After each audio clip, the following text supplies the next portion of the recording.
S dolaskom ljepšeg vremena i proljetnim temperaturama budi se priroda i sve lijepo napreduje i raste. Ovo je povoljno razdoblje za sjetvu i sadnju, a biljke u tom početnom stadiju trebaju hranjiva, koja će potaknuti njihov početni rast i razvoj. Prvotno je ova prihrana bitna kako bi se kvalitetno razvijao korijen koji usvaja sva hranjiva u biljku. Nakon toga bitan je razvoj zelene mase te konačno i razvoj cvjetova i plodova. Nekako prvo što u prirodi krene sa rastom je trava i prvi zadatak u proljeće je uvijek košnja i održavanje okućnice, voćnjaka i drugih zelenih površina. To je posao koji se stvarno često mora obavljati kako bi sve bilo lijepo i uredno. Mnogima upravo to zadaje glavobolje, no ima jedna velika dobrobit upravo te pokošene trave koja u vrtu i na povrtnicama radi čuda. Danas ćemo sa vama podijeliti naš način pripreme hranjiva od pokošene trave, no to nije samo obično hranjivo. Ono jača biljke, čini ih otpornijima na oboljenja i štetnike te stvara zaštitni sloj na biljkama. Fermentirano biljno hranjivo može se koristiti za zalijevanje zemljišta ili kao folijarno gnojivo. Osim ishrane uzgajanih biljaka, gnojivo ima antifungicidno djelovanje na uzročnike bolesti, privlači gliste u zemljište te tjera štetnike. Vjerujem da se svi susrećemo sa gomilom trave koju smo pokosili i ne znamo kako je ukloniti sa svog imanja. Pokošena trava može se iskoristiti na mnoge načine, kao malč oko biljaka, u kompostu, ali i za pripremu ekološkog gnojiva. Najpopularniji način korištenja pokošenog biljnog materijala naravno je kompostiranje, ali da bi dobili kompost potrebno je dosta vremena. Brži način korištenja je priprema fermentiranog biljnog gnojiva koje se može koristiti za zalijevanje zemljišta ili kao folijarno gnojivo. Ovo gnojivo sadrži mikro i makroelemente te mnoge druge korisne tvari. Za pripremu ovog gnojiva potrebni su nam kanta ili bačva, pokošena trava ili čak počupane biljke, sjeno i voda. Kanta ili bačva trebaju biti plastični jer bi metal reagirao tokom procesa fermentacije. Možete pripremiti hranjivo sa travom i vodom, a možete taj recept i malo nadograditi sa dodatnim sastojcima. Dovoljno je na 1 kg trave dodati 10 litara vode. Svakog dana sadržaj pomiješamo kako bi pospješili fermentaciju koja traje oko 15 dana. Veća temperatura znači da će se proces brže odvijati, a nestanak pjene biti će znak da je fermentacija završena. Nakon završenog procesa dobivena otopina se procijedi, razredi sa vodom u odnosu 1:10 i tekuće gnojivo je spremno za primjenu. Kao biljni materijal mogu se koristiti razne korovske biljke koje rastu u našem dvorištu ili u vrtu. Nemojte koristiti one za koje znate da su otrovne biljke. Ovakva gnojiva se mogu pripremiti od pojedinačne biljne vrste. Vrlo često se koristi gnojivo od koprive, gnojivo od gaveza i sličnih. Međutim, najčešći slučaj je da u pokošenom biljnom materijalu imamo razne biljne vrste sa raznim prednostima.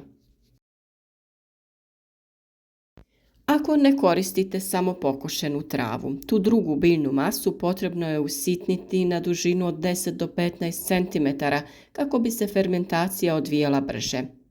U tu kantu možemo dodati i otpad od lisnatog povrća poput blitve, špinata, lišća cikle, repe ili rotkvice i zaperke paradajza.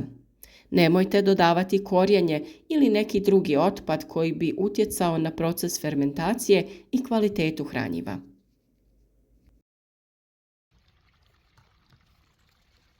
Kantu je potrebno napuniti do 3/4 sa usitnjenom biljnom masom.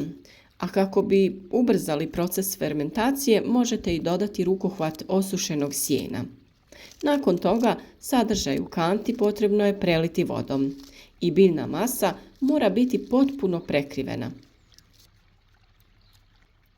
S obzirom da biljni ostaci sadrže većinom dušik, možete ovu mješavinu da obogatite sa raznim drugim dodacima.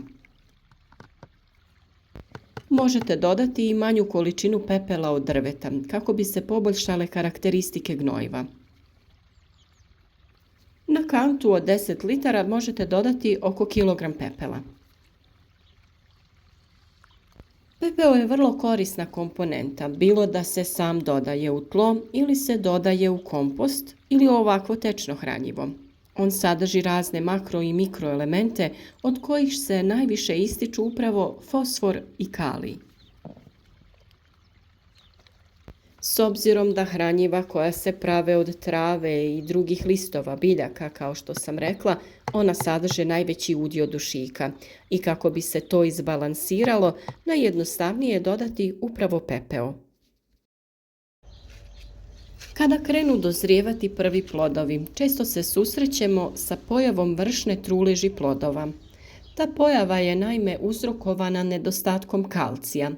Iz tog razloga u ovu mješavinu dodajemo i ljuske od jaja koje usitnimo. Dodajte količinu koja vam je dostupna. Ako su dani hladniji tokom proljeća ili jeseni, kanta ili bačva može se držati u plasteniku ili na nekom toplijem mjestu.